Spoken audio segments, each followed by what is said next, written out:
हरिओम। पितृपक्ष। सनातन धर्म में मृत्यु के बाद शरीर को जला दिया जाता है, जिससे शरीर डिसमेंटल होकर अपने 5 तत्वों में मिल जाता है।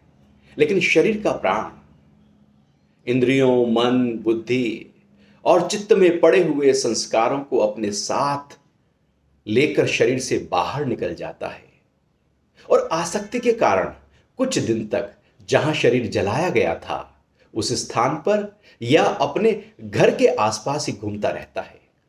लेकिन मृत्यु के बाद 13 दिन तक जो अनेक पिंडदान आदि मृतक कर्म किए जाते हैं, उससे वह प्रेत अब पितर बन जाता है और अपने शुभ अशुभ कर्मों के आधार पर भोग भोगने लगता है।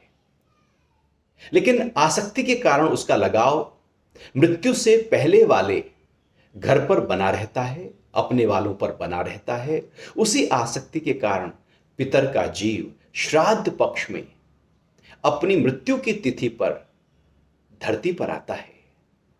श्राद्ध व तर्पण करने से वो 1 वर्ष के लिए तृप्त हो जाता है। श्राद्ध में हम अपने पितरों, परिवार और वंश के प्रति श्रद्धा प्रकट करते हैं और उनकी आत्मा की शांति, सद्गति और मोक्ष के लिए श्रद्धा पूर्वक शुभ भाव से अन्न जल प्रदान करते हैं। भाद्रपद महीने की पूर्णिमा से आश्विन कृष्ण पक्ष अमावस्या तक 16 दिनों को पितृपक्ष कहा जाता है। पितर का अर्थ होता है पालन करने वाला या रक्षण करने वाला। एक वचन में इसका अर्थ है जन्म देने वाला पिता और बहुवचन में सभी पूर्वज। ऐसे ही पुत्र का अर्थ होता है जो अपने माता पिता की मुक्ति का कारण बने। इसलिए पुत्र तर्पण, श्राद्ध और पिंडदान करता है, जिससे वह पितृऋण और पितृदोष से मुक्त हो जाता है। क्योंकि इस पक्ष में पितरों को याद किया जाता है, इसलिए कोई खुशी का शुभ कार्य नहीं किया जाता और ना ही कोई नई वस्तु खरीदी जाती है। दक्षिण दिशा में पितृलोक वास करते हैं, इसलिए श्राद्ध दक्षिण दिशा की ओर मुख करके ही किए जाते हैं। यदि श्राद्ध के लिए कुछ भी अपने पास ना हो तो दोपहर के समय दक्षिण दिशा में मुख करके पूरे श्रद्धा भाव से केवल जल से तर्पण करना ही काफी हो जाता है। श्राद्ध को महालय, पितृपक्ष या सूर्य कन्या राशि में होने के कारण कन्यागत या कनागत भी कहते हैं।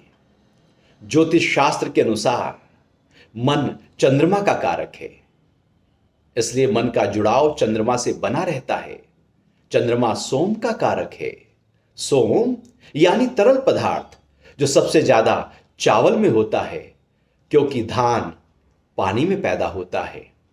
इसलिए चावल के आटे में तिल, जौ, पानी और घी मिलाकर पिंड बनाया जाता है, जिससे पिंड में अधिकतम सोम रस आ जाता है। अब सीधे हाथ की हथेली पर कुशा, काले तिल और पिंड रखकर संकल्प मंत्र के बाद उसको माथे लगाकर दक्षिण दिशा में अपने पितरों को समर्पित कर दिया जाता है। हमारा शरीर लगभग 70% जलीयांश है, इसलिए जल तत्व में हमारी मेमोरी बनी रहती है। अतः मृत्यु के बाद संपर्क साधने के लिए सबसे वैज्ञानिक तरीका जल ही होता है। जल तत्व में हजारों सालों की मेमोरी होती है, इसलिए पिंड में भी जल तत्व अधिक होता है और तर्पण भी जल में खड़े होकर जल से किया जाता है। और मृत्यु के बाद पीपल को जो जल देने की प्रथा है, उसका भी यही विज्ञान है।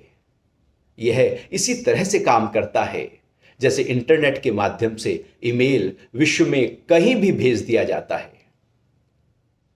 गया, हरिद्वार और बद्रीनाथ में पिंडदान किया जाता है।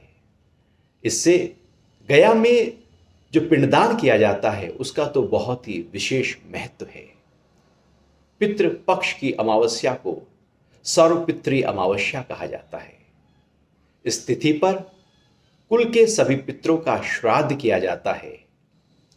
श्राद्ध करने वाले पुत्र व परिवार को पितरों का आशीर्वाद प्राप्त होता है। इसलिए पूरे श्रद्धा भाव से श्राद्ध पक्ष में अपने पितरों का श्राद्ध अवश्य करना चाहिए। हरिओम।